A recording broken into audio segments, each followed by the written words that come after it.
Hello everyone, welcome to Black Mirror horror. कैसे हैं आप सब? आई होप आप सब ठीक होंगे। आज मैं आपके लिए बुराड़ी केस और सब्सक्राइबर्स की भेजी हुई कुछ सच्ची कहानियाँ लेकर आई हूँ। उम्मीद करती हूँ कि आपको ये कहानियाँ पसंद आएगी। अगर आपके पास भी ऐसी कोई कहानी या घटना हो तो हमें इंस्टाग्राम पे भेज सकते हैं। हम आपकी कहानियों को अपनी वीडियोस के ज़रिए लोगों तक पहुँचाएंगे। इंस्टाग्राम लिंक डिस्क्रिप्शन में है। कहानी पसंद आए तो वीडियो को लाइक और चैनल को सब्सक्राइब ज़रूर कीजिएगा। तो चलिए शुरू करते हैं आज की कहानियाँ। ये कहानी हमें भेजी है राज मोरे ने। वो बताते हैं, मेरा नाम राज मोरे है। मैं जब 15 साल का था तो मैं सूरत में रहता था और आज भी मैं सूरत में रहता हूँ।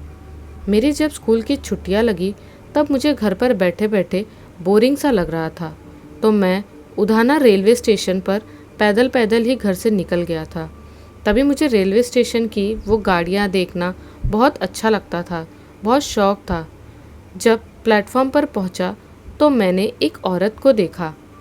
तब लगभग दोपहर के 2 बजे थे। मैंने उसकी तरफ देखा और अनदेखा किया।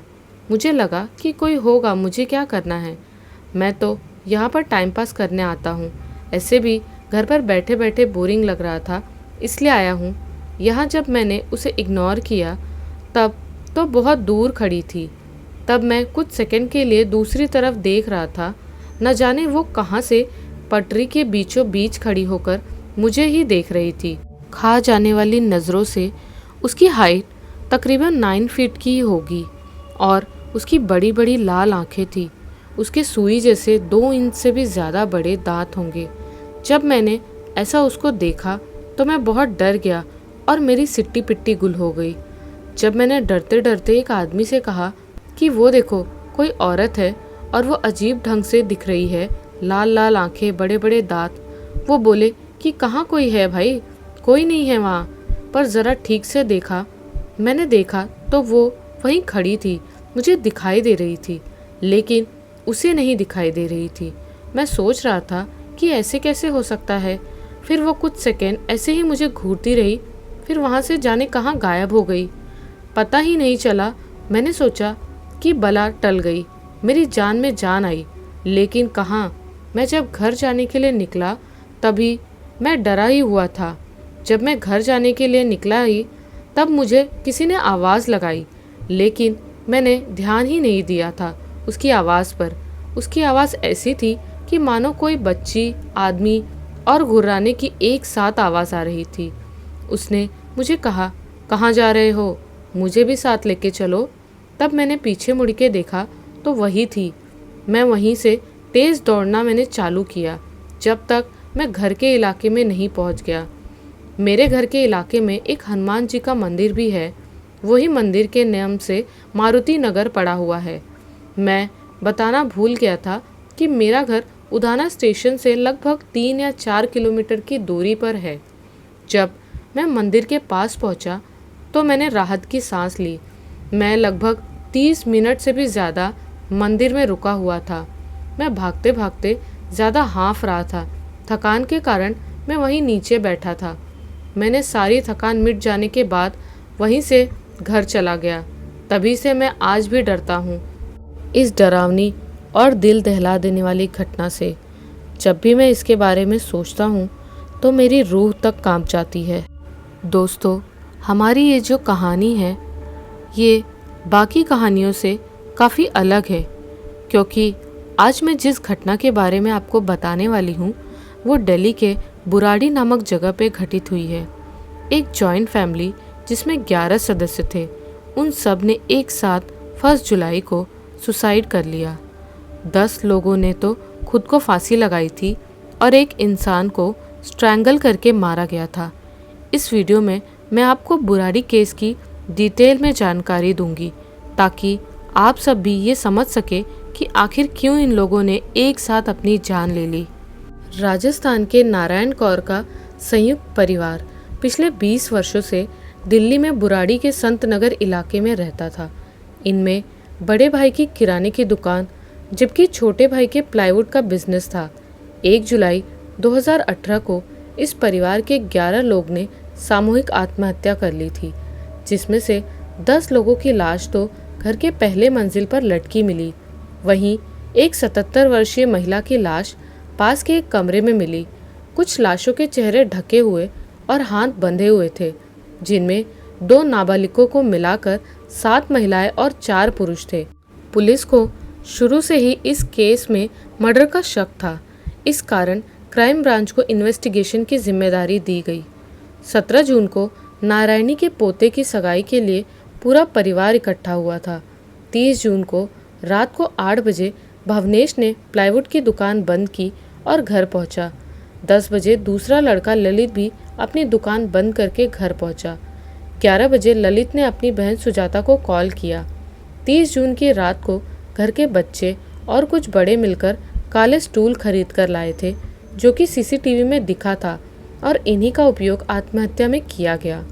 1 जुलाई को सुबह दुकान न खुलने के कारण पड़ोसी उनके घर पहुंचे और उन्होंने सबकी डेड बॉडी लटकी देखी।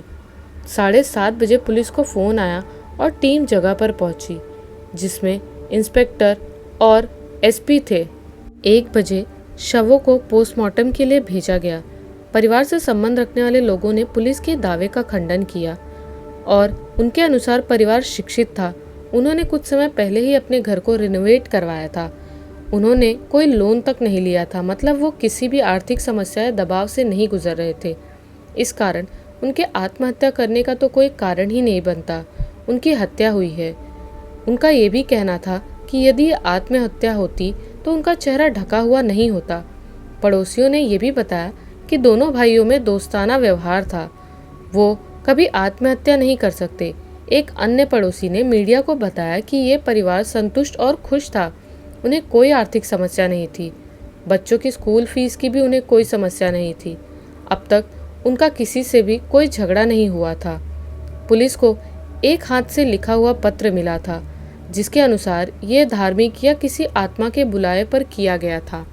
उस वक्त तो पुलिस ने कहा कि इस बारे में खोज की जाएगी कि परिवार किसी तांत्रिक के वश में था या फिर किसी का उन पर गलत प्रभाव रहा है या नहीं, लेकिन बाद में इस दिशा में पुलिस को सबूत पर सबूत मिलते गए। परिवार की बुराड़ी में एक ही बिल्डिंग में घर और किराने की दुकान है। पुलिस के अनुसार हर सुबह उनकी दुकान 6 बजे खुल जाती थी, लेकिन उस दिन ऐसा न होने पर उनकी दुकान पर दूध देने वाला पड़ोसी के साथ उनके घर पर गया। उन्होंने सभी को लटका देखा और पुलिस को सूचना दी थी। पुलिस के अनुसार घर में किसी तरह की चोरी या लूट के चिन्ह नहीं मिले, ना कोई कीमती सामान चोरी हुआ है, ना किसी भी लाश के साथ ज़बरदस्ती के कोई निशान लगे। हाथ से लिखे पत्र और डायरी के कारण ही पुलिस को लगा कि परिवार कोई तांत्रिक क्रिया करता था या तंत्र मंत्र के प्रभाव में था। वास्तव में प्रारंभिक जांच में ही इस बात की पुष्टि हो गई थी कि ललित में उनके पिता की आत्मा आती है। ये बात रिश्तेदारों और कुछ पड़ोसियों ने भी मानी। ललित अपने पिता के आदेश के अनुसार ही सारा काम किया करता था। उसकी आवाज़ चली गई थी, जो कि वापस किसी चमत्कार से ही लौटी थी। उसके घर परिवार की तरक्की भी पिता की कृपा से ही हुई थी। प्रियंका की सगाई नहीं हो रही थी, वो भी ललित के पिता की दिशा निर्देश से ही हुई थी। इनमें से कुछ बातें ललित की डायरी में भी लिखी गई थी। ललित एक डायरी मेंटेन करता था, जिसमें उस दिन पिता और भगवान को धन्यवाद देने के लिए एक अनुष्ठान का आयोजन करने का लिखा गया था। इस अनुष्ठान के बाद सबको अपने हाथ बांधकर लटकना था। ये भी लिखा था कि इसकी तैयारी पूरे परिवार ने मिलकर की थी, जिसे पुलिस ने सीसीटीवी फुटेज में देखा है। ललित का दावा था कि आखिरी वक्त पर पिता आकर उन्हें बचा लेंगे। सब ने एक दूसरे के हाथ बांधे थे और नारायण देवी ने इससे पहले पूरे परिवार को खाना भी खिलाया था। प्रियंका की सगाई सफलतापूर्वक संपन्न होने के बाद ललित के शरीर में उनके पिता आए और उन्होंने बरगद की पूजा करने को कहा। 7 दिन तक चलने वाले अनुष्ठान को 24 जून से शुरू किया गया था। परिवार रोज़ रात को ये पूजा करता था। पूजा के अंतिम रात को सबको बरगद की शाखाओं जैसे खड़े होना था। किसको कहाँ और कैसे खड़ा होना, ये भी डायरी में लिखा मिला है। आखिरी बार 30 जून को ये डायरी लिखी गई थी। ललित के भाई दिनेश का कहना है कि उनकी भतीजी प्रियंका बहुत बोल्ड थी, यदि ऐसा कुछ होता तो वो अपने चाचा और पिता का सामना कर सकती थी। वो कभी आत्महत्या करने को राजी नहीं होती। दिनेश ने जहाँ ये मानने से मना किया कि डायरी में सुसाइड के बारे में कुछ लिखा था, वहीं पुलिस का कहना है कि उन्होंने दिनेश को ये पढ़ाया था। दिनेश ने बताया कि ललित सबसे समझदार भाई था। उसे कोई मानसिक बीमारी नहीं थी, ना उनकी माँ कोई धार्मिक महिला थी। दिनेश ने कहा कि वो खुद एक सिविल कॉन्ट्रैक्टर है। उनका घर बहुत अंधेरे में था, इसलिए उन्होंने ही ललित को ये सुझाव दिया था कि वो दीवार पर होल्स करवा ले जब तक कि पास वाले प्लॉट खाली हैं। हम कम से कम कुछ वर्षों तक लाइट और हवा ले सकेंगे। ये कैसे संभव है कि आत्मा उन्हीं होल्स में से आती थी और वही लगे पाइप से वो सब लटके मिले हैं। मामले को एक तांत्रिक से जोड़कर भी देखा गया था, लेकिन पुलिस को इस दिशा में कोई बड़ी सफलता हाथ नहीं लगी। और ललित के बड़े भाई दिनेश की बेटी ने भी कहा कि वो लोग किसी तांत्रिक को नहीं जानते थे। ललित की भतीजी ने पुलिस को बताया कि उनका परिवार बहुत ही अच्छा और संपन्न था। उसने ये भी कहा कि प्रियंका की शादी के लिए विशेष उत्साह बना हुआ था। आम परिवारों की तरह उसके सभी भाई बहनों ने मिलकर एक ग्रुप भी बनाया था और घर में कोई भी मोक्ष वाली डायरी नहीं थी। उनके घर में सिर्फ भगवत गीता और रामायण थी। विशाखा ने पुलिस को ये भी कहा कि वो अपने भाई के साथ दादी के घर पर 11 जून से 19 जून तक रुकी थी और कई बार वहाँ जाती रहती थी। उसने कभी नहीं सुना ना देखा कि ललित के पिता की आत्मा उनमें आती हो। यदि ऐसा होता तो वो एक बार तो देखती या सुनती इसके बारे में। प्रियंका ने स्टूल खरीदने की बात पर भी कहा कि उनकी काकी ट्यूशन पढ़ाती थी। संभव है कि उन्होंने बच्चों के लिए स्टूल खरीदे हों। प्रियंका ने अपने चाचा की आवाज़ लौटने पर बताया कि प्लाईवुड की दुकान में आग लगने के कारण उनकी आवाज़ चली गई थी, जो कि काफ़ी इलाज के बाद लौटी थी। इस केस के बाद लोग उस घर को भूतिया और हॉन्टेड मानने लगे हैं। आपको क्या लगता है, क्या इसके पीछे कोई तीसरी शक्ति या कोई आत्मा या भूत या फिर किसी काले जादू का हाथ है? हमें कमेंट्स में ज़रूर बताइए। मेरी ईश्वर से यही प्रार्थना है कि इन सभी की आत्मा को शांति मिले। तो चलिए अब शुरू करते हैं हमारी तीसरी कहानी। राहुल और पूर्वा डरते डरते फ़ोन की लाइट से उस कमरे की तरफ बढ़ रहे हैं जहाँ से टीवी चलने की आवाज़ आ रही थी, और एकदम झटके से इन दोनों को किसी ने अंदर खींच लिया। राहुल का पैर काट खाया और पूर्वा की गर्दन धड़ से अलग कर दी। इस हादसे से 5 घंटे पहले राहुल कार ड्राइव करता हुआ वादियों से अकेले जा रहा था। आसपास बर्फ ही बर्फ, तूफानी माहौल। इतनी बर्फ राहुल ने कभी नहीं देखी थी, मानो बर्फ का तूफान ही आ गया हो। अब तो राहुल को गाड़ी चलाते हुए भी दिक्कत आ रही थी। वो एक डॉक्टर था और वो किसी स्पेशल मरीज के लिए शिमला से ऊपर बसे हुए हेमिस गांव जा रहा था। डॉक्टर कुणाल ने उसको वहां आने के लिए रिक्वेस्ट किया था। शिमला से लगभग 200 किलोमीटर पार करके मनाली से आगे केलांग और हेमिस के बीच में ये बर्फ़ का तूफान उसके सामने आ खड़ा हुआ। वो पीछे पास के गांव से करीब करीब 50 किलोमीटर दूर था और आगे भी पता नहीं कहाँ कोई गांव मिलने वाला था। ये तूफान थमने का नाम ही नहीं ले रहा था और समय भी शाम 7 बज चुके थे। पहाड़ों पर जल्दी अंधेरा होने के कारण गाड़ी की हेडलाइट जला रखी थी, लेकिन बर्फ़ इतनी ज़्यादा थी, आगे का रास्ता दिखना बहुत ही मुश्किल हो रहा था। अगर वो गाड़ी रोक कर भी गाड़ी के अंदर रुकता तो वो इस तूफान की चपेट में आ ही जाता, क्योंकि वो नहीं जानता था और कितनी बर्फ़ गिरने वाली है। 10 मिनट ड्राइव करने के बाद उसको एक कॉटेज दिखाई दिया।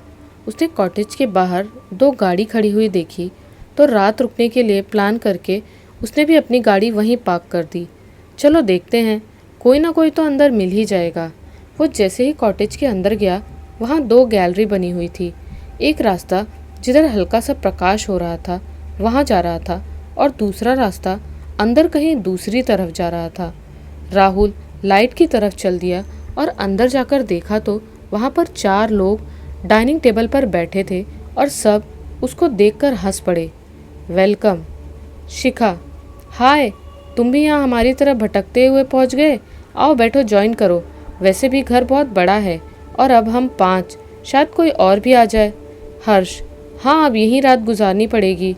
हर्ष की पत्नी पूर्वा, अरे यार तुम भी, कितना ठंडा मौसम है, अंदर आग और हम 5, आराम से रात कटेगी, टेंशन मत लो, सुबह तक तूफान थम जाएगा। अर्श, तुम्हें तो हर जगह मस्ती ही लगती है, मुझे सुबह होने से पहले अपने पेशेंट के पास पहुंचना है। राहुल, आप डॉक्टर हैं? यस, माई सेल्फ डॉक्टर हर्ष, और मैं लेह जा रहा हूँ अपने मरीज को अटेंड करने। ये मेरी wife doctor Purva. Hi, my name is Rahul, और मैं भी जा रहा हूँ अपनी एक मरीज को अटेंड करने। वाह, क्या इत्तेफाक है, दोनों डॉक्टर अपनी मरीज को अटेंड करने जा रहे हैं और एक ही जगह पर रुके। नीरज की इसी बात पर सब शांत हो गए और एक दूसरे को देखने लगे, लेकिन कुछ सेकंड बाद नॉर्मल भी हो गए। तभी पीछे से एक हंसने की आवाज़ आई, जैसे कोई जानवर हंसा हो। क्या तुमने सुना? हमारे अलावा यहाँ पर कोई और भी है, शायद उसे हमारी मौजूदगी का नहीं पता हो, नीरज ने बोला। शिखा, अरे यार, अगर यहाँ पर कोई और होता तो सबसे पहले इतना शोर सुन के यहाँ आता या छुप के अंदर बैठा होता और हंसता। मुझे ऐसा क्यों लगा जैसे कोई हंसा हो? शिखा, सिंपल, क्योंकि तुम यहाँ पर हम सबको डराना चाहते हो। हम एक भूतिया हॉन्टेड हाउस में हैं और यहाँ पर भूत है, वो हम सबको मार देगा ना, पर हम नहीं डरने वाले, क्यों Rahul? By the way, I am Shikha, मैं यहाँ पर लेह लद्दाख घूमने आई हूँ और मेरा नाम नीरज है, मैं भी यहाँ पर लेह घूमने आया हूँ। तभी शिखा ने उसे तीखी नज़रों से देखा। वैसे राहुल, तुम कहाँ से आ रहे हो? राहुल, मैं दिल्ली से आ रहा हूँ। नीरज, ओ माय गॉड, तुम इतनी लंबी ड्राइव करके आ रहे हो। हर्ष, वैसे हम भी दिल्ली से ही आ रहे हैं, लंबी ड्राइव करके, लेकिन मुझे सुबह तक लेह पहुँचना था। लो, एक और इत्तेफाक, दो डॉक्टर दोनों ही दिल्ली से शिमला सफ़र करते हुए आगे जा रहे हैं और दोनों को ही हमारे साथ ही यहाँ फंसे हैं। शिखा, कूल, ये जगह कितनी क्लासिक है। आप सब कॉफ़ी पियेंगे? मैंने फ्रिज में दूध देखा है। राहुल, श्योर, वैसे भी इतनी ठंड में कॉफ़ी लाजवाब है।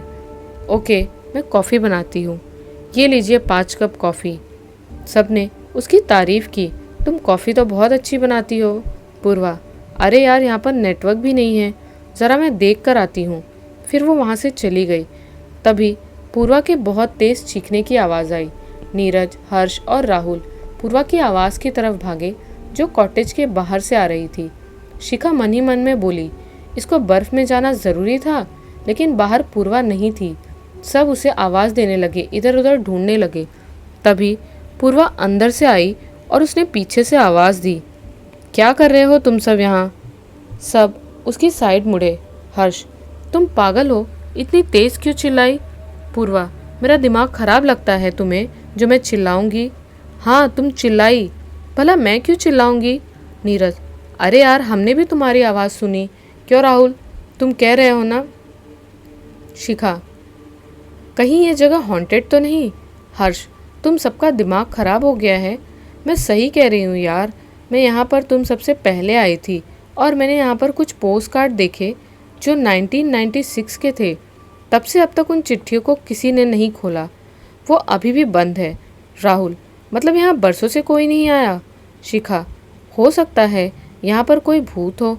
नीरज, यहाँ हमसे पहले कोई भी आता तो इनको खोलता तो ज़रूर। पूर्वा, अरे यार, तुम लोग चिल करो और अंदर चलो, वरना हम सब यहीं जम जाएंगे। कोई भूत आत्मा चुड़ैल कुछ नहीं है। थोड़ी देर में तूफान थम जाएगा, सुबह तक हम सब निकल जाएंगे, बस हमें रात ही तो काटनी है। सब अंदर चले गए। ये लोग डाइनिंग टेबल की तरफ जा रहे थे जहाँ ये शुरू में बैठे थे। तभी नीरज पीछे के साइड खिंचता चला गया और उसके मुंह से आवाज़ भी नहीं आई। नीरज से आगे हर्ष था। उसके कानों में एक डरावनी आवाज़ आई, अरे नीरज कहाँ गया? ये भी ना पागल है, बिना सोचे समझे इधर उधर घूम रहा होगा घर में हमें डराने के लिए। शिखा बोलते हुए टेबल पर बैठ गई। पूर्वा, कुछ तो गड़बड़ लग रही है, ये समझ नहीं आ रहा यहाँ ये सब हो क्या रहा है। ये पुराने पोस्ट कार्ड्स, मेरी आवाज़ आना, कहीं नीरज भी तो। अरे नहीं नहीं, वो कहाँ जाएगा, ऐसा कुछ नहीं है, अपने दिमाग को शांत रखो। हर्ष, मैं अभी आया, मुझे ज़रा अपने सीनियर डॉक्टर से बात करनी है, मैं 1 मिनट में नेटवर्क चेक करके आया, या मैसेज सेंड कर देता हूँ। जब नेटवर्क आएंगे मैसेज पहुँच जाएगा। और हर्ष निकल गया।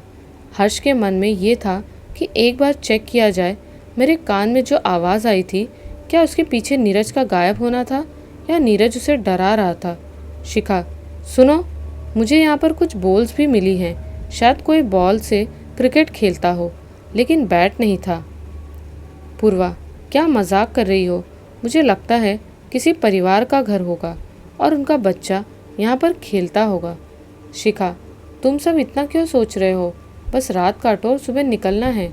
राहुल, तुम लोगों ने एक बात गौर करी कि ये कॉटेज गांव से इतना दूर है, सुनसान इलाके में, और हम सब यहीं मिले और सभी ले जा रहे थे। यहाँ सबसे पहले कौन आया? पूर्वा, हमसे पहले यहाँ शिखा थी और नीरज। तुम बाद में आए। शिखा, एक बात बताओ, जब तुम यहाँ आई तूफान कब से चल रहा था? शिखा, जब मैं आई तूफान बहुत तेज़ था। पूर्वा, तूफान तेज़ होने पर ही हम लोग यहाँ पर आए। हमें अंदर आग जलती हुई दिखी और मैंने ही हर्ष को फोर्स किया कि प्लीज़ थोड़ी देर यहाँ रुक जाए। मुझे रास्ता बहुत डरावना लग रहा था। हर्ष ने मना भी। तभी हर्ष के बहुत तेज़ चिल्लाने की आवाज़ आई। ये तीनों आवाज़ की तरफ भागे। वहाँ जाकर देखा तो हर्ष के दोनों पैर किसी ने खा रखे थे और वो दीवार के सहारे बैठा रो रहा था, चिल्ला रहा था और पूर्वा को बोल रहा था, मुझे बचा लो, वो मुझे मार डालेगा। पूर्वा ये सब देखकर बेहोश हो गई और शिखा रोते हुए वहाँ से उल्टी करती हुई भागी। राहुल ने हर्ष से पूछा, कौन था वो? कोई जानवर, भेड़िया, कौन था? हर्ष बस सामने बाहर की ओर देखता रहा। हर्ष, मेरी बात का जवाब दो हर्ष। हर्ष, हर्ष। हर्ष ने दम तोड़ दिया था। पूर्वा, उठो, अपने आप को संभालो, हमें यहाँ से निकलना पड़ेगा। पूर्वा, हर्ष, मेरा हर्ष, उठो। राहुल, शिखा कहाँ है? ओ माय गॉड, उठो पूर्वा, हमें उसे ढूंढना है। शिखा, कहाँ हो तुम? ये दोनों पूरे घर में ढूंढने लगे, लेकिन शिखा कहीं नहीं दिखी। गैलरी से गुजरते हुए उन्हें बहुत तेज़ आवाज़ आई, लेट्स प्ले, और उनके पास 3 बॉल्स आई। इसी के साथ एक कमरे में शिखा की तड़पती हुई चीख। राहुल और पूर्वा शिखा की तड़पती हुई चीख की तरफ चल पड़े। अंधेरा होने की वजह से इन्होंने अपने फ़ोन की लाइट जला रखी थी। इनके कदम धीरे धीरे आगे बढ़ रहे थे। ये लोग जितना कमरे की तरफ करीब जा रहे थे, कमरे में से कुछ रेडियो, टीवी चलने की आवाज़ आ रही थी। कमरे के पास जाते जाते यह आवाज़ ठीक ठाक सुनाई पड़ रही थी। पूर्वा, राहुल, क्या तुम ये आवाज़ सुन रहे हो? राहुल, हाँ, ये कोई न्यूज़ चैनल है, शायद हिंदी न्यूज़ चैनल, लेकिन बोल क्या रहे हैं ठीक से सुनाई नहीं पड़ा। पूर्वा, 1 मिनट, ये तो दूरदर्शन चल रहा है। हाँ, मैंने इस एंकर की आवाज़ सुनी है, ये दूरदर्शन ही है। राहुल, 2019 के टाइम पर दूरदर्शन कौन सुनता है? पूर्वा, तुम्हें अभी भी समझ में नहीं आ रहा है? ये जगह हॉन्टेड है। शिखा का कुछ पता नहीं, नीरज का भी कुछ पता नहीं, और हर्ष वो मेरी आंखों के सामने। बोलते बोलते शिखा रोने लगी। हमें यहाँ से निकलना चाहिए। राहुल, हम कहाँ जाएंगे? टाइम तो देखो। तभी अंदर से आने वाली रेडियो की आवाज़ बंद हो गई और किसी ने इन दोनों को अंदर खींच लिया। राहुल की एक टांग में बहुत चोट आई और पूर्वा का सर धड़ से अलग कर दिया। राहुल फ़ोन की टॉर्च चारों तरफ देखता रहा, लेकिन उसे कुछ सुनाई नहीं दिया। राहुल, पूर्वा, पूर्वा। राहुल के पास 3 बॉल्स आई और एक आवाज़ भी आई, लेट्स प्ले।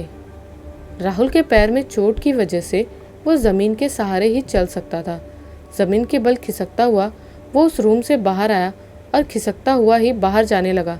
तभी उसे किसी के पीछे से चीखने की आवाज़ आई, जैसे कोई जानवर दहाड़ा हो, और वो एक दीवार के सहारे छुपकर बैठ गया।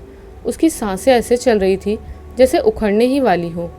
उसने अपना सर अपनी साइड की दीवार पर टिका लिया, लेकिन वहाँ दीवार महसूस नहीं हुई, कुछ नरम सा महसूस हुआ, क्योंकि वहाँ बगल में शिखा की बर्फ़ में जमी हुई लाश पड़ी थी। राहुल की चीख उसके मुंह में दब गई। उसने अपना मुंह अपने दोनों हाथों से बंद कर लिया और अब जानवर की आवाज़ बंद हो गई थी। राहुल ने वहाँ से निकलने का फैसला किया और एक पैर से खिसकता हुआ अपनी गाड़ी तक जाने लगा। बाहर अंधेरे में अभी भी बर्फ़ गिर रही थी और बर्फ़ के ऊपर खिसकने से उसके हाथ जख्मी हो गए, लेकिन वो किसी तरह अपनी गाड़ी के पास पहुंचा। अंदर कॉटेज से फिर बहुत तेज़ दहाड़ने की आवाज़ आई। अब राहुल बड़ी मुश्किल से गाड़ी में चढ़ा। उसने अपनी गाड़ी की चाबी लगाई, लेकिन दोनों पैरों में तो जान ही नहीं थी। उसे अब पता चला कि चोट उसके दोनों पैरों में है, क्योंकि ठंड के कारण उसके पैर सुन्न थे। राहुल ने गाड़ी के शीशे बंद किए और अपना सिर पीछे टिकाकर बैठ गया और सोचने लगा कि इन 5 घंटों में उसके साथ क्या हुआ। कुछ देर बाद उसकी गाड़ी पर कुछ अखबार उड़ते हुए आए। उसने खिड़की खोलकर उन अखबारों को देखा जिसमें हर साल की न्यूज़ थी। सुनसान कॉटेज से गायब हुए लोग, जिनको एक लड़की अपने जाल में फंसाकर मार डालती है। कॉटेज से मिली फिर लाशें, आखिर कौन है इन सब घटनाओं के पीछे? हर अखबार में कुछ ऐसी ही लाइंस लिखी हुई थी। राहुल धीरे धीरे समझने की कोशिश करने लगा।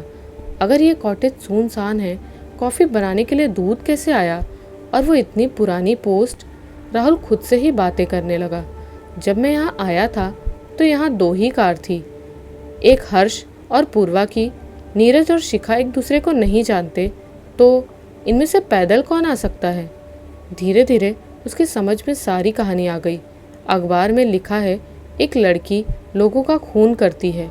लड़की नहीं बल्कि एक आत्मा है। मतलब शिखा एक आत्मा है। तभी राहुल को पीछे से आवाज आई, लेट्स प्ले। राहुल ने फ्रंट मिरर से पीछे देखा तो शिखा की जमी हुई लाश, जिसकी आंखें नहीं थी, मुंह पर उंगली रखे कह रही थी, श्श्श। तो चलिए अब सुनते हैं हमारी चौथी कहानी।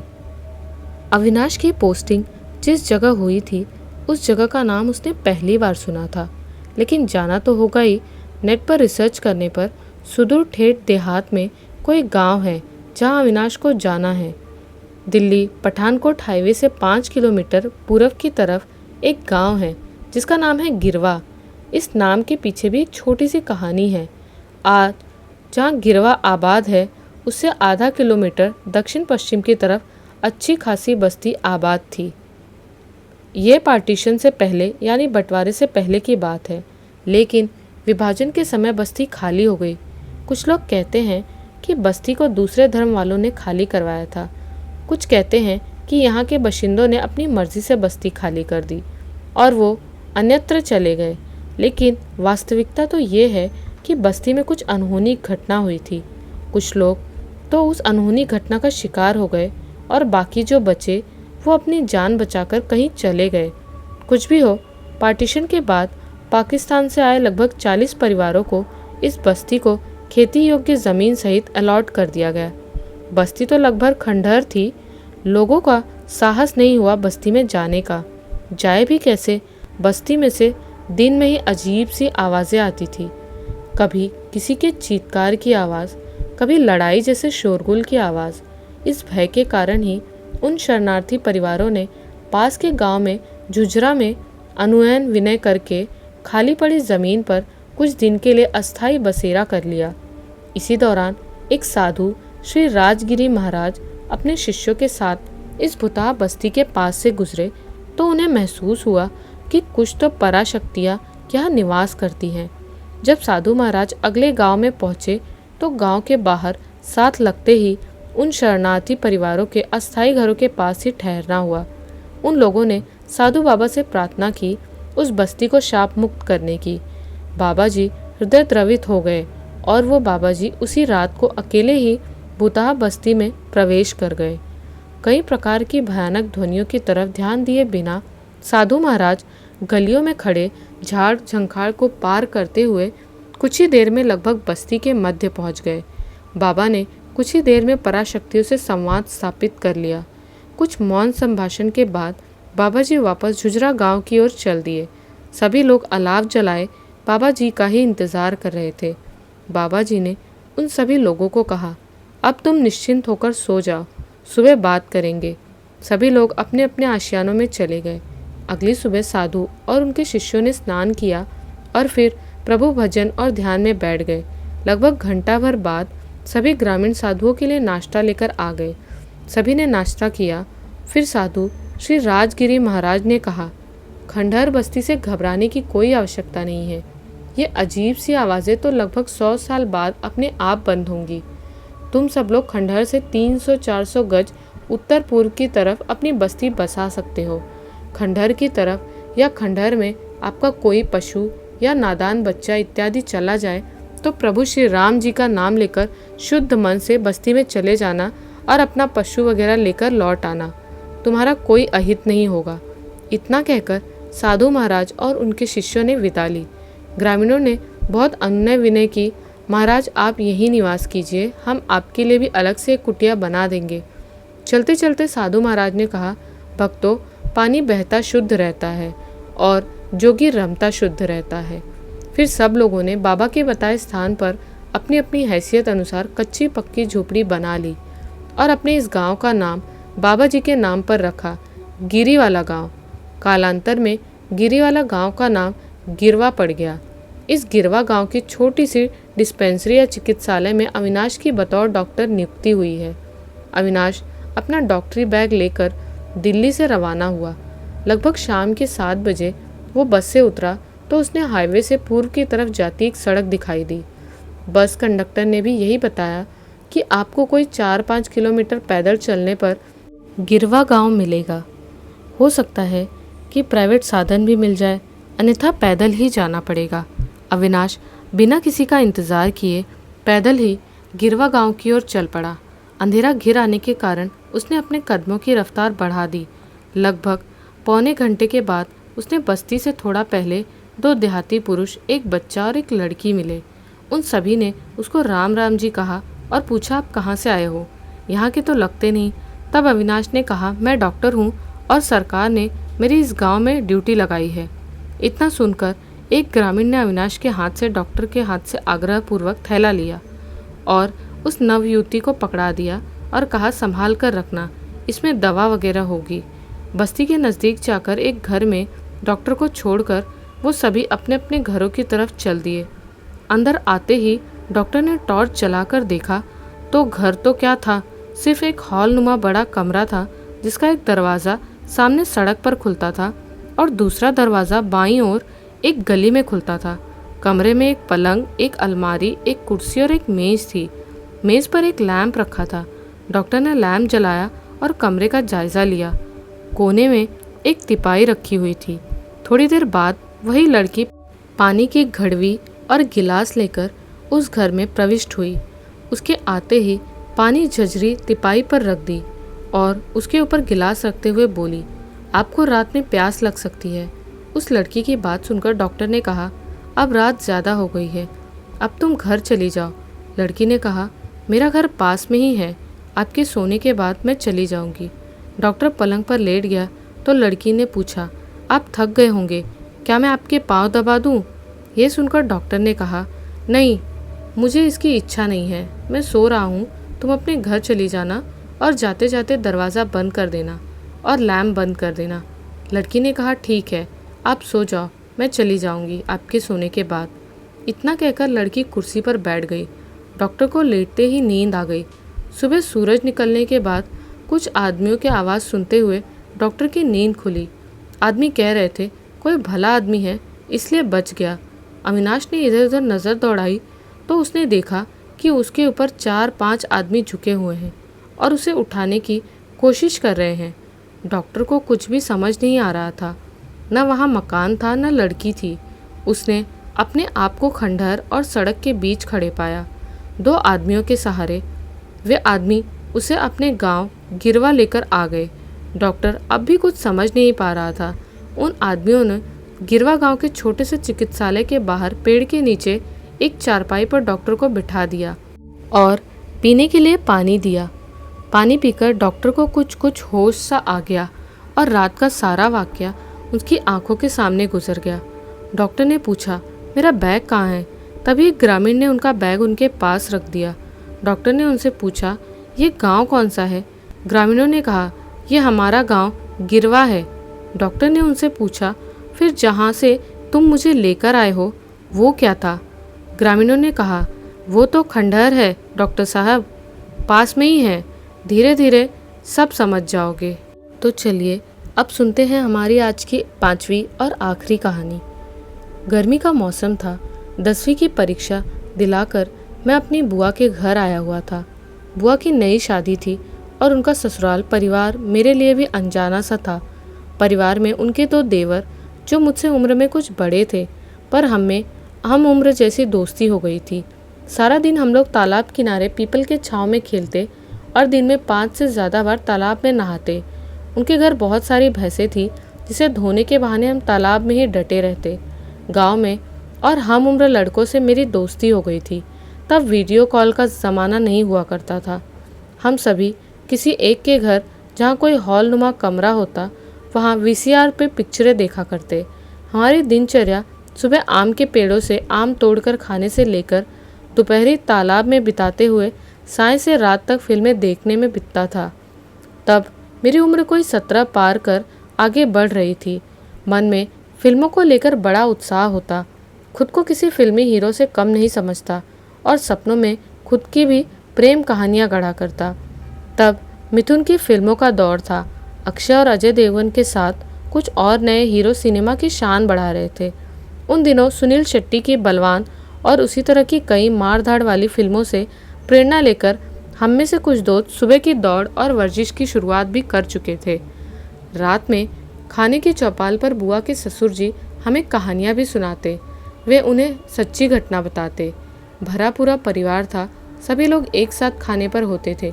फूफा जी, उनके माँ पिता और 2 भाई, उनकी एक छोटी बहन भी हुआ करती थी, जिनका छोटी उम्र में ही किसी दुर्घटना में स्वर्गवास हो चुका था, जिन्हें याद कर अक्सर उनकी बातें भी परिवार में चल पड़ती और सभी भावुक होकर रोने लगते। उस रात मुझे जोर की टॉयलेट आई थी, पर मैं डर के मारे कंट्रोल किए हुए लेटा था। हम सब आंगन में खाट पर सोए हुए थे। बरामदे की दीवार घड़ी पर रात के लगभग 1:30 बज रहे थे। मुझसे रहा नहीं जा रहा था।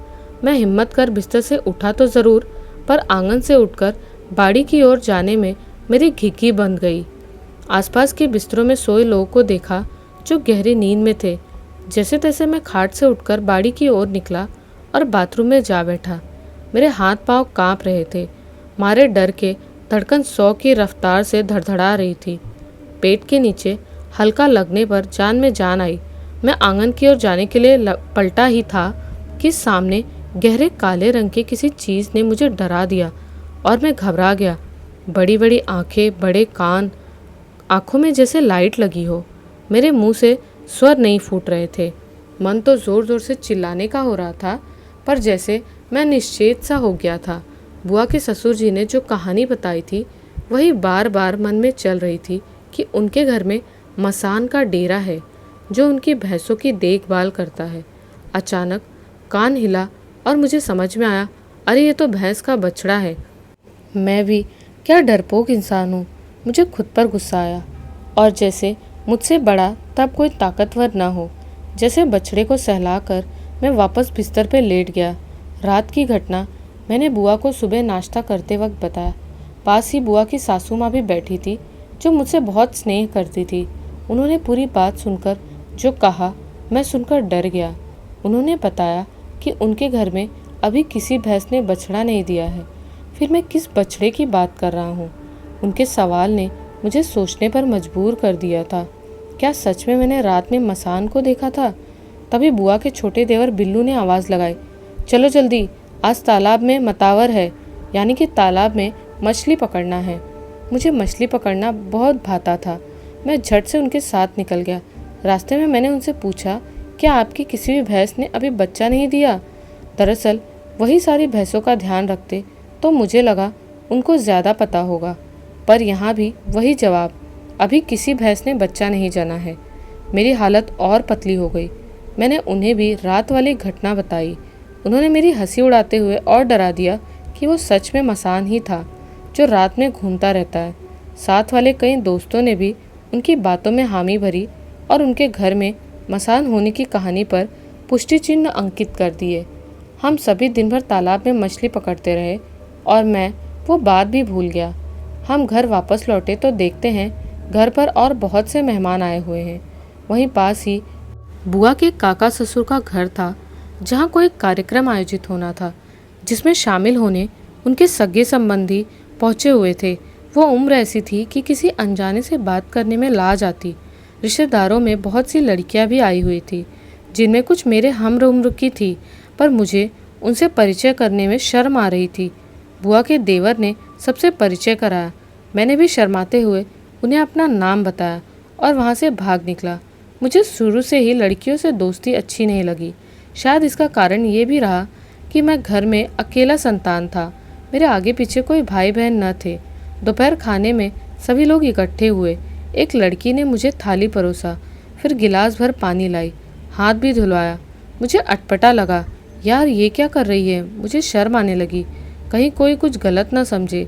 लड़की बार बार मुझसे बात करने की कोशिश करती और मैं उससे बचता रहता। खाने के बाद मैं इमली लाटा बनाने के लिए ऊपर छत पर बैठा था। मैं क्या देखता हूँ कि वो लड़की भी मेरे पीछे छत पर पहुँच गई। उसके हाथ में दैनिक भास्कर अखबार की कतरन है जिसे वो मुझे दिखाना चाहती थी। असल में उन दिनों भारत और पाकिस्तान के संबंधों पर एक लेखन प्रतियोगिता थी जिसमें मैंने हिस्सा लिया था और मेरा आलेख मेरी फ़ोटो सहित अखबार में छपा था। जिसकी कतरन पकड़े वो लड़की मुझसे जानना चाह रही थी कि क्या सच में वो आलेख मैंने लिखा था या फिर मैंने अपने लेखन पिता से लिखवा कर अखबार में छपवाए थे। मुझे अपने आलेख की हर लाइन याद थी, सो मैंने पुष्टि करने के लिए उसे वही आलेख अपने शब्दों में सुना दी और उसे वहाँ से जाने के लिए कहा। वो जाने लगी तो मैंने टोका और पूछा, अब तो यकीन हो गया ना कि ये मैंने ही लिखा है। उसने हाँ में सिर हिलाया, मुस्कुराई और चली गई। गर्मी की दोपहरी हम सब घर में पारंपरिक तीरी पासा का खेल खेल रहे थे। वो लड़की बार बार मुझे देखती और मुस्कुराती। मैं तंग हो गया था। आखिरकार मैंने उससे पूछ ही लिया, पागल हो क्या? वो और मुस्कुराई। मैं तमतमाने लगा। तभी वहाँ बुआ आ गई। क्या हुआ, क्यों झगड़ रहे हो? बुआ मेरी आदत जानती थी, मैं लड़ाकू प्रवृत्ति का था। किसी सेकंड भी मैं लड़ बैठता था। उसे डर था कहीं मैं किसी से मारपीट ना कर बैठूं, पर यहाँ मामला कुछ और था। शाम हो चली थी, मेरे मन में मसान वाला डर बैठा हुआ था। अब तो हर रात मुझे मसान का सपना आने लगा था। दिन ढलते मैं बुआ के कमरे में बैठा चाय बिस्कुट को साथी बनाए आनंद ले रहा था। बाहर से किसी ने गज्जू गज्जू की पुकार लगाई। मैं बाहर झांका तो देखता हूँ फूफा जी अपनी बाइक पर सवार घर के दरवाजे से आवाज़ लगा रहे थे, हाथ में बड़ी बड़ी मछली। वाह! मैं दौड़ा और अपने हाथों में लेते हुए पूछा, कहाँ से लाए हो? फूफा जी ने तालाब में जाल गिराने वाली बात बताई तो मैं भी मछली को बुआ के हाथों में धरकर तालाब की ओर दौड़ गया। सारे दोस्त तालाब की मेड़ पर पसरे थे, मैं भी उनमें शामिल हो गया। फिर तालाब में भूत वाली बात निकली। एक फेकू सरी के दोस्त ने बताया कि आज से 50 साल पहले इस तालाब में कोई डूबकर मर गया था, जिसका भूत आज भी तालाब में घूमता है और बच्चों को पानी के भीतर खींच लेता है। मैं वैसे ही घर में मसान वाली बात से परेशान था। सोत पाक से मेरे मुंह से निकल पड़ा, तुम्हारे गांव में भूत मसान चुड़ैल ही है क्या? इतना सुन सारे दोस्त हंस पड़े और हमारी बातें अंधेरे होने तक वहीं मेड़ पर चलती रहीं। रात मछली पकी थी। घर के सभी आंगन पर पसरे मछली भात का आनंद ले रहे थे। मुझे मछली बहुत पसंद है, मेरी बुआ जानती थी, सो उन्होंने मुझे ज़्यादा मछली परोसी और मैंने उस रात अपने पेट की कैपेसिटी से थोड़ी ऊपर ही खाई। आंगन पर ही खाट लगी थी। मैं खाना खाकर खाट पर जा लेटा और पता ही नहीं चला कब नींद लगी। तब जागा जब मुझे मेरे गालों पर किसी कोमल त्वचा का अनुभव हुआ। क्या देखता हूँ, एक भैंस का बच्चा जिसकी आंखें नीली, मुंह से बार बार जीभ बाहर कर मेरे चेहरे को चाट रहा था। मेरे मुंह से कोई आवाज़ नहीं निकल रही थी। शरीर जैसे जड़ हो चुका था। मारे डर के मेरी पलकें झपकना बंद। मैं एक टक उस विचित्र जीव को ताके जा रहा था। कभी लगता वो बहुत बड़ा हो रहा है तो कभी वो मुझे कुछ और रूप में रंग में दिखाई देता। मेरे खाट के आसपास मैंने नज़र दौड़ाई तो क्या देखता हूँ, वही लड़की मेरे बाजू वाली खाट पर खर्राटे मार रही थी। मेरा मन उसे जगाने का हुआ, फिर लगा कुछ गलत न हो। इधर बछड़ा मेरे चेहरे को चाट कर भिगोने लगा था। मैंने हिम्मत कर बाजू वाली खाट पर हाथ दे दिया और सोई लड़की के हाथों को टटोला। वो जाग गई। क्या हुआ, टॉयलेट जाना है क्या? मैंने नहीं में सिर हिलाया और बछड़े की ओर मुड़ा। अरे क्या, ये बछड़ा कहाँ गया? मैं हैरान। सुबह लड़की ने मुझसे पूछा, क्यों रात में डर गए थे क्या? मुझे क्यों जगाया था? मैंने उसे मसान वाली पूरी बात बता दी। वो हंसते हुए बोली, डरा रहे हो ना? मैंने कसम खाई और विश्वास दिलाने लगा, पर उसके मुख में पसरा व्यंग ये बताने का संकेत था कि वो मुझसे इत्तेफाक नहीं रखती। हमारी दोस्ती हो चली थी। वो मुझे मसान नाम से पुकार कर चिढ़ाने लगी थी और मैं उसे गुस्से में परेतिन कह देता। रात में आंगन पर हमारी खाट भी पास पास होती और हम देर रात तक मसान का इंतज़ार करते और थककर सो जाते। उस दिन से मसान ने क्या पता छुट्टी ले रखी थी, आता ही नहीं था और परेतीन मुझे चिढ़ाती। हमें पढ़ाई लिखाई और घर परिवार की बातें भी होती। पहली बार मैंने किसी लड़की से इतनी बातें की, साथ रहा। अब तो उस घर में हम एक दूसरे के बिना देखे ही नहीं जाते थे। हमेशा साथ और हंसते खिलखिलाते परंपरागत ग्रामीण खेलों में रमे रहते। मसान वाली बात जैसे तैसे मेरे दिमाग से हट चुकी थी। उस सुबह मेरी नज़रें परेतीन को खोज रही थी। जैसे ही खाट पर उठकर बैठा, पेट के नीचे दर्द महसूस हुआ। छीले होने का निशान था और खून भी लगा था। मैं डर गया और बाड़ी की ओर भागा। वहाँ मैंने ध्यान से अंगों को निहारा। मुझे कुछ अटपटा सा लगा, जैसे कभी न लगा था। आखिर ये क्या था, मैं कुछ समझ नहीं पा रहा था। ये बदलाव और दर्द से इतर मेरी आंखें फिर से परेतीन को खोजने लगी। मैंने दूसरों से पूछा, पर किसी को कुछ पता नहीं था। साथ वाले बहुत से बच्चे नहीं थे। मुझसे रहा न गया और मैं बुआ के पास पहुंच गया। बुआ, वो लड़की कहाँ गई? क्यों, शादी करनी है? बुआ की बात सुनकर मुझे गुस्सा आया और मैंने नहीं में सिर हिला दिया। बुआ कपड़ों की अलमारी में कपड़ों को डालकर मेरी ओर मुड़ी और मुस्कुराते हुए कहा, घर चली गई। मैंने आश्चर्य से पूछा, कहाँ? अब छोड़ो भी, तुम क्या करोगे उनका गांव जानकर? कहते हुए बुआ रसोई की ओर जाने लगी। मैं भी पीछे रसोई में जा घुसा। बताओ ना बुआ, कहाँ है उनका गांव? बहुत दूर है, जाओगे? कहते हुए बुआ चूल्हे पर अंगीठी सिचपिचाने लगी। मैं गुमसुम सा कुएं के मुढेर पर बैठा था। तभी बिल्लू मुझे पीछे से धक्का देकर खुद संभाल लेता है। अरे क्या कर रहा था? मैं मर जाता तो? अबे मर तो गया है, अब बचा क्या है तेरे में? कहता हुआ बिल्लू मेरे साथ ही बैठ गया। मर गया? क्या बोल रहा है यार? कहते हुए मैंने सवाल भरी आंखों से बिल्लू को देखा। अच्छा बता, रात में तेरे साथ कौन सोई थी? बिल्लू का प्रश्न सुनकर मैं अवाक रह गया। कैसी बात कर रहा है? मैं तो अकेला ही सोया था खाट पर। और हाँ, रात को सपने बड़े अच्छे देखे। मैंने बिल्लू की आंखों में आंखें मिलाते हुए कहा। बिल्लू की गोलमोल बातें मुझे समझ नहीं आ रही थी। मैंने बात पलटते हुए अपने चोट आए हुए जगह को दिखाया और अजीब परिवर्तन के बारे में बात बताई।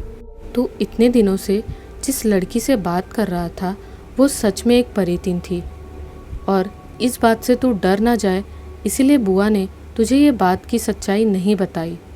हमें भी आज सुबह ही ये सारी सच्चाई पता चली, जब हमने भोर के सुबह उसे यहाँ से गायब होते देखा और उसे रात में तेरे पास आते देखा। वो तो अच्छा हुआ हम सबको समय पे ये बात पता चल गई, वरना कुछ दिनों बाद वो परेतीन तुझे मारकर अपने साथ ले जाती। ये जानने के बाद मैं कुछ दिनों तक इस सदमे से बाहर ही नहीं निकल पाया। उसके बाद मैं उस परेतीन से मिलना चाहता था, बातें करना चाहता था, पर देर हो चुकी थी। वो मुझे मेरे एहसास के साथ अकेला छोड़कर जा चुकी थी। उस एहसास के साथ जो मैं कभी भूल नहीं पाता। उस एहसास के साथ जिसका एहसास आज भी मुझे उसकी याद दिलाती है। लेकिन मैं ये जानकर सहम जाता हूँ कि वो एक साधारण लड़की नहीं, एक परेतीन थी। कुछ दिनों बाद मैं भी बुआ के घर से वापस अपने गांव लौट आया। दोस्तों को सारी बात बताई, पर सब मुझ पर हंसते और मुझे खुद पर रोना आ रहा था। कैसी लगी आपको ये कहानियाँ? हमें कमेंट्स में ज़रूर बताएं। मिलती हूँ एक नए वीडियो में कुछ नई, सच्ची और डरावनी कहानियों के साथ। तब तक अपना ख्याल रखिए। जय माता दी।